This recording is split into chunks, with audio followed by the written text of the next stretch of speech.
A internet não é terra de ninguém. Nesse FIAP Café a gente conversa sobre os 3 detalhes que você precisa saber para frequentar esse ambiente de uma forma mais ética, segura e responsável.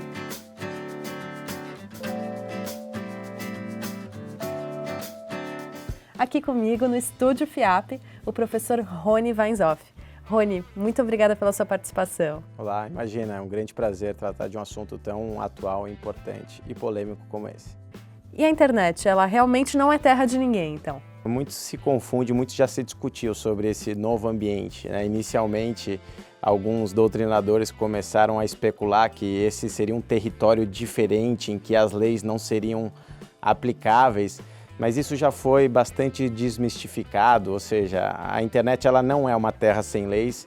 Efetivamente, as leis já existentes, elas são plenamente aplicáveis ao ambiente do ciberespaço e, de fato, a grande maioria dos atos praticados na internet são atos positivos, né? A gente não pode demonizar qualquer meio e principalmente a internet, porque é uma, talvez, das principais tecnologias inventadas pelo ser humano e ela traz inúmeros frutos, como essa transmissão dessa aula pela internet, sem falar dos outros incontáveis. O problema é que quando ela é utilizada para finalidades ilícitas, ilegais, ela tem um potencial lesivo muito grande. No Brasil, a gente tem uma decisão super importante de 1998 do nosso Supremo Tribunal Federal envolvendo um caso grave de pornografia infantil, um caso que aconteceu em 1996, em que um sujeito ele fez o upload de fotos envolvendo pornografia infantil na internet.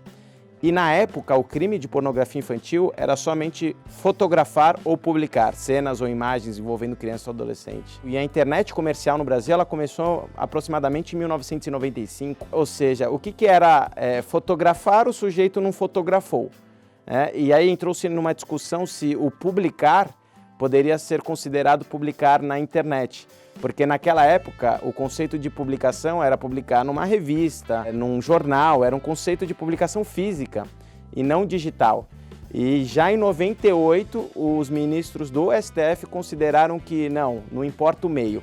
Eles disseram que a invenção da pólvora não reclamou uma redefinição do crime de homicídio para tornar explícito que matar alguém tenha que ser através de arma de fogo. Não importa o meio. E aí consideraram também aquela conduta de publicar na internet como sendo também pornografia infantil. Outro ponto que a gente discute aqui é que a internet não permite o direito ao arrependimento. O que isso quer dizer? O direito ele não interfere no pensamento da pessoa. É isso que nos difere daquele criminoso. Ou seja, a gente pensa, reflete e não pratica o ato ilícito. O que acontece? Hoje em dia, os dispositivos móveis, somados às aplicações que existem, somados à grande rede mundial de computadores, permitem que o ser humano, ele muitas vezes exteriorize o seu pensamento sem pensar nos reflexos que aquilo pode causar. Ou seja, muitas das atividades, provavelmente que antes a gente não tinha formas de se exteriorizar, a não ser no formato verbal, hoje em dia, através de um celular, você simplesmente divulga o seu pensamento para o mundo. Sim. E isso automaticamente tem um reflexo em relação àquelas pessoas que estão verificando. Ou seja, se você faz uma piada por uma pessoa que te conhece, você sabe que você não está sendo preconceituoso, você sabe que você está brincando, você sabe o seu jeito. Ou seja, quantas pessoas efetivamente a gente conhece na vida que sabem quando a gente está sério, que sabem quando a gente está mentindo? Pouquíssimas. E a grande questão é, se a gente fizer uma analogia e pensar, imaginem só se agora a gente descobrisse que todas as conversas ambientais que nós tivemos com todas as pessoas na nossa vida, se elas tivessem sido gravadas. Alguém se sentiria confortável com isso? Não. Por quê? Não é porque você cometeu um crime e confessou, não é por isso. Mas é porque você conversa dentro de um contexto.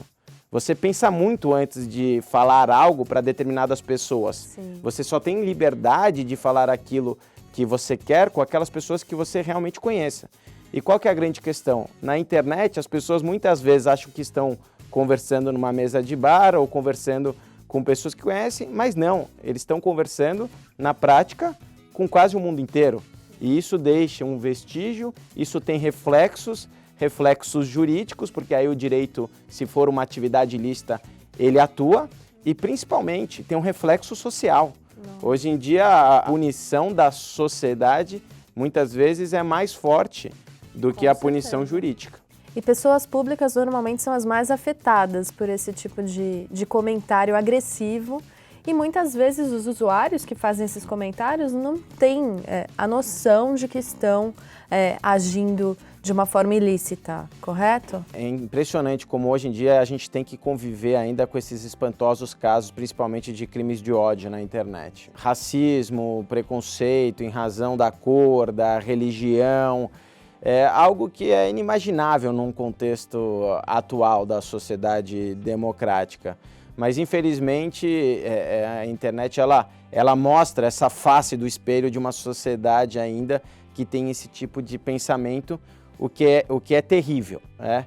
Ou seja, nesse tipo de situação, felizmente, né, o Brasil tem leis bastante rígidas para combater ilícitos de ódio na internet, inclusive para crimes de preconceito, de racismo.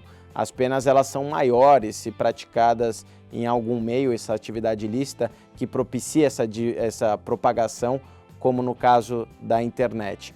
Ou seja, nesse tipo de situação é muito importante a atuação cogente do Estado para justamente penalizar essas pessoas que têm esse pensamento de superioridade, de que acreditam que o outro simplesmente por uma cor, por uma religião, por uma etnia, por uma procedência nacional é menor, é inferior. Então, esse é um fator até positivo, apesar da internet propiciar que isso aconteça, pelo menos ela vai deixando rastro e aquelas pessoas são identificáveis para serem punidas. Em aplicativos em que a conversa é direta com as outras pessoas, como por exemplo no WhatsApp. Você tem um serviço de comunicação instantânea. Pouca parte da sociedade utiliza esse serviço para finalidades ilícitas, ou seja, como por exemplo organizações criminosas que utilizam aquilo para tráfico de entorpecentes, tráfico de armas e tudo mais.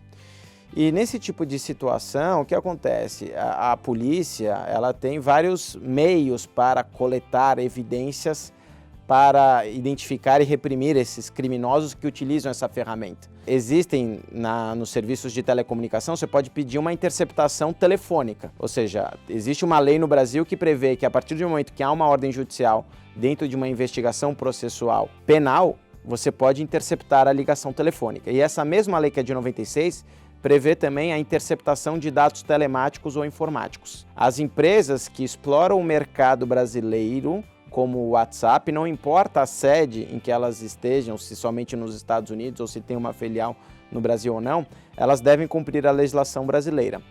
A partir do momento que se há uma ordem judicial para interceptar os dados desses criminosos que infelizmente utilizam o WhatsApp, no caso nós, para prática lícita e no caso deles para práticas ilícitas, pela legislação brasileira o WhatsApp deveria interceptar essas comunicações. Como o WhatsApp ele inseriu uma tecnologia de criptografia de dados, em que ele alega que não seria possível interceptar esses dados, existem ordens judiciais como essas de bloqueio. Na minha opinião, nesse tipo de situação, o provedor de aplicação que explora o mercado brasileiro, ele tem que ser sancionado pecuniariamente, precisa haver uma multa financeira para o cumprimento da ordem judicial. E não haver o bloqueio em que você acaba punindo os usuários, os internautas. O recado principal é pensar no outro antes de se manifestar, para você estar de uma forma ética, segura e responsável no ambiente da internet? Quando você está atrás de um computador, de um celular, de um tablet conectado, você não tem a percepção do potencial da sua manifestação, né? O que aquilo pode causar. A gente tem nas nossas mãos hoje em dia um poder muito grande, né? Um megafone mundial aí automático. Obviamente que a partir do momento em que você se manifesta, e você tem que tomar cuidado, seja no compartilhamento ou seja numa criação de um conteúdo novo, né? Ou seja, não é que você não pode fazer, não, você pode e deve, mas você tem responsabilidade sobre isso. E se a gente pensar um pouco no outro, né, muitas coisas talvez não seriam ditas se você olhasse na cara da pessoa, né, você não diria, né, muitas coisas que as pessoas acabam dizendo na internet. E se as pessoas soubessem, muitas vezes, o mal que isso causa, como no caso de preconceito, no caso de difamação, calúnia, injúria, ameaça, invasão de privacidade, né? Se eles vissem ali a pessoa sofrendo do outro lado, tem muita gente que fala, eu prefiro levar um soco na cara todo dia, sofrer uma lesão física, do que passar o que eu estou passando na internet. Eu acho que esses agressores virtuais, digitais, talvez não praticariam as condutas. E você acha que os meios de comunicação agem com responsabilidade na internet? Por exemplo, eu já passei por um caso super constrangedor. Estava almoçando um dia e de repente começou a chover. Esperei a chuva passar, esperei, não passava de forma nenhuma. Então tirei o meu casaco, coloquei na cabeça e voltei para o escritório. Na parte da noite, vários amigos começam a me mandar mensagens, olha, você tá no terra e a foto tá super esquisita. Eles divulgaram uma foto constrangedora minha para dizer que uma chuva tinha surpreendido as pessoas na cidade de São Paulo. Eu decidi não fazer nada, no fim, né? Acabei deixando para lá, mas foi super constrangedor. Qual que podia ter sido o desdobramento desse caso? Eu acho que, em geral, os meios de comunicação devidamente estabelecidos e conhecidos por serem meios de comunicação na era digital, eles têm uma preocupação já porque, normalmente, eles têm ali um departamento jurídico que contribui para esse tipo de iniciativa. Claro que no seu caso poderia ser ventilado ali um uso indevido da sua imagem para essa finalidade, por mais que você estava ali no ambiente público, precisaria haver uma autorização nesse tipo de situação. Se você não faz parte de um cenário, ou seja, se você não está lá no meio de uma Avenida Paulista onde está chovendo e você tira uma foto ampla e você faz parte do cenário, nesse tipo de situação você não precisa de direito de imagem. Quando você está focado, aí sim precisa. Hoje em dia, os usuários, eles também são um meio de comunicação. Ou seja, é aquele fator que a gente conversou no início, pensar antes de postar. Não deixar de postar, não é isso, mas pensar antes nos reflexos, perante terceiros e para você mesmo. E no compartilhamento da mesma forma, né? Ou seja, seja pelo WhatsApp, no Facebook, no Twitter. Não estou falando para não compartilhar muito, pelo contrário, eu compartilho muita informação. Mas, Rony, você pode ser sancionado por estar compartilhando algo? Ué, se aquilo for ilícito, se aquilo for mentiroso, sim. Então o que eu faço? Leia. Leia e tenha confiança na sua fonte. Você tem que estudar, você tem que verificar se aquilo é potencialmente ilícito ou não. Ou seja, acho que isso falta muito hoje em dia na internet como um todo. E já tem decisões judiciais em todos os sentidos. Por exemplo, num caso envolvendo um restaurante que não era dogs friendly, né? Não permitia. Entrou um cachorro no restaurante, o dono do restaurante simplesmente tirou o cachorro do restaurante, não bateu no cachorro, nada. E infelizmente, quando aquele cachorro estava saindo do restaurante, ele foi atropelado. Ai, meu Deus. Infelizmente. Mas aí alguém viu aquela cena e começou a regimentar um protesto no Facebook, porque o restaurante que mata cachorrinho. E isso acaba com a imagem do estabelecimento, né? Ou seja, você quebra o estabelecimento por causa de uma mentira. E nesse caso, o dono do estabelecimento processou aquelas pessoas que estavam arregimentando aquele protesto. E vejam, novamente, não é um problema do Facebook, não tem nada. O Facebook é só um intermediário. São as pessoas que utilizam um meio por uma finalidade ilícita, R$100 mil de indenização. Em um outro caso, envolvendo um veterinário que tinha feito um procedimento correto com um determinado animal de estimação, a dona publicou também numa rede social que o veterinário era um carniceiro, que foi um absurdo, ele deveria trabalhar num açougue e tal.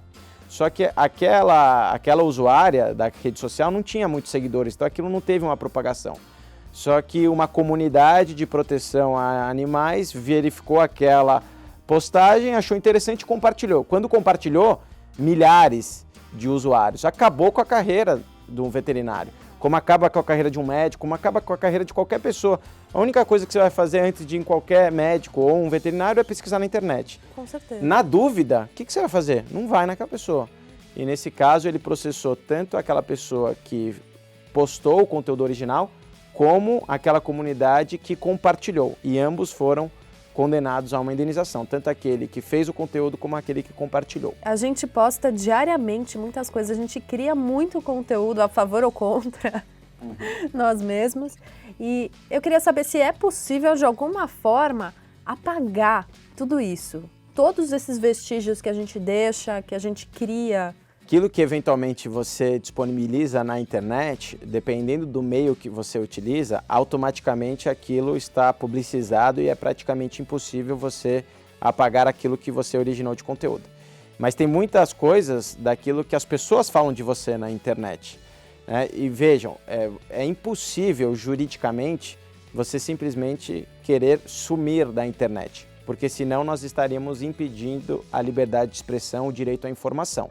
Ou seja, se alguém está falando algo de mim, ou de você, ou de qualquer pessoa, se aquilo estiver dentro dos limites da liberdade de expressão, aquilo pode ser publicizado. Você não pode impedir ninguém de falar algo de você que seja verdadeiro. Começou a se discutir uma questão muito interessante, e tem uma decisão no Tribunal de Justiça da União Europeia de 2014 sobre o direito ao esquecimento. Foi conhecido como direito ao esquecimento, mas nesse caso eu acho que é o direito de como você quer ser lembrado, né? Porque em razão da discussão desse caso, aquele sujeito nunca foi tão conhecido como agora em razão dessa decisão, né? Por quê? Porque ele havia sido processado há mais de 10 anos de uma execução fiscal ali, em que ele já tinha naquela época quitado com as suas dívidas, só que aquela decisão da execução fiscal, ela tinha sido publicada como se fosse no diário oficial que estava eletrônico, subiu para a internet. E o Google passou a indexar aquela informação daquele determinado espanhol, e quando as pessoas pesquisavam o nome dele, a primeira coisa que aparecia era aquela execução de algo que tinha acontecido há mais de 10 anos. E o que ele solicitou então, né, dentro do Tribunal de Justiça da União Europeia? Ele solicitou que tanto aquele provedor de conteúdo que subiu aquela informação retirasse, como também o Google desindexasse aquela informação. E qual que foi a decisão também paradigmática em 2014? O Tribunal de Justiça da União Europeia disse o seguinte: não, o site original ele não pode ser obrigado a retirar aquela informação porque aquilo aconteceu, aquilo faz parte da história. Se a gente fosse traçar uma analogia, seria que nem mandar queimar um livro, por exemplo. Porém, como aquele processo ele não é mais relevante perto do direito à informação, o Google ele tem que desindexar aquela informação. Mas por quê? Porque aquilo não é mais relevante se a gente colocar na balança o direito à informação versus a imagem, a honra daquele espanhol. Aquela decisão da União Europeia criou a obrigação do Google passar a analisar os casos de desindexação de resultados de busca, sempre quando aquela informação não for mais relevante, for inverídica ou for ofensiva. O Google, como provedor de aplicação, ele é um intermediário. Nesse tipo de situação, ele está fazendo uma análise prévia daquilo. E a decisão administrativa dele, de retirar ou não, obviamente pode ser contestada judicialmente, né? Ou seja, a gente tem uma solução extrajudicial de potenciais conflitos. No Brasil, existem já decisões semelhantes a favor da desindexação e contrárias à desindexação. E claro que esse assunto é muito sensível, né? Porque vamos supor que hoje em dia a gente tem a Operação Lava Jato, tivemos o mensalão, que os políticos ali condenados simplesmente requeressem a desindexação de determinados conteúdos. Isso faz parte da história, isso não pode sair. E é por isso que tem que ser analisado caso a caso. Tem que se verificar profundamente se naquele caso aquilo pode ou não ser desindexado. Algum case que você possa comentar brasileiro que teve algum desdobramento positivo? Teve aquela lei que foi conhecida como Lei Carolina Dickmann, em razão do vazamento de fotos na época. Existia um projeto já há mais de 10 anos se discutindo, mas quando houve vazamento, se criou o crime específico de invasão de dispositivo informático, né? Então é algo relevante, apesar de difícil aplicação, mas mostra uma modificação cultural oriunda de uma legislação para proteger os nossos dados dentro dos nossos dispositivos, que é super relevante. Então, o Marco Civil da Internet no Brasil foi algo extraordinário, que é uma lei em vigor desde junho de 2014 e que ela traz direitos, garantias e deveres para proteger os usuários da internet, principalmente garantindo a neutralidade de rede, que os usuários tenham o direito à internet livre, neutra, sem qualquer censura. E o Marco Civil está sendo, inclusive, referência para a legislação em outros países, o que é super importante. Inclusive, a ONU, recentemente, ela fez uma publicação oficial dizendo que os países membros deveriam buscar estabelecer um marco também para a sua internet, né, o que é super importante para o Brasil como um todo. E o que falta no Brasil atualmente é uma lei específica para proteção de dados, né? Então isso na Europa, isso já ocorre desde 1995, agora na Europa tem diretivas e regulamentos novos recentemente publicados. E no Brasil a gente está caminhando ainda com um projeto de lei super importante para a proteção de dados dos usuários. Porque hoje em dia nossos dados é talvez uma das principais mercadorias digitais, os nossos gostos, os nossos interesses. E a gente precisa de um pouquinho mais de proteção, sem impedir, obviamente, que esses dados sejam comercializados desde que haja transparência perante os usuários. Então, Rony, muito obrigada por ter participado do FIAP Café. Imagina, uma satisfação, sempre à disposição. A gente volta em breve. Tchau, tchau.